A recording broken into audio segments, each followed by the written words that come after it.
Right, let's do 4a2.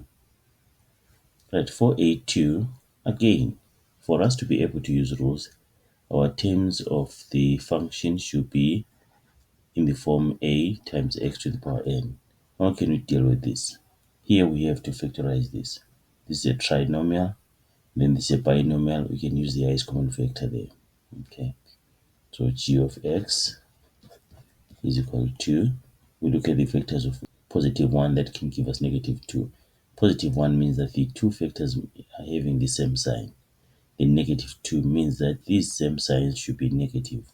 So it should be negative 1, negative 1. Let's check.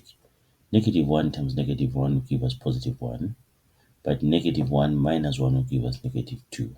So these are the factors, negative 1, negative 1. So it becomes x minus 1, x minus 1. We factorize the quadratic trinomial. And then here, the denominator, we factor out 4. Then we have x minus 1 inside the bracket. And x minus 1 divided by x minus 1 is 1.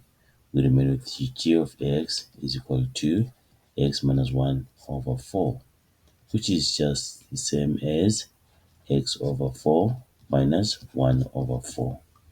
Now we can write this in the form, in this form. So it's g of x is equal to 1 over 4x. We haven't derived yet. This is just same as 1 over 4x minus 1 over 4. Okay, right. Now we can say 1, there's a 1 here, 1 times 1 over 4. We're deriving now. We get 1 over 4. Then x to the power 1 minus 1. 1 minus 1 will be 0. Then the derivative of a constant is equal to 0. Remember, we're deriving terms independently. Each term is derived independently. And then what we get, the derivative of g of x is equal to 1 over 4, because x to the power 0 is 1.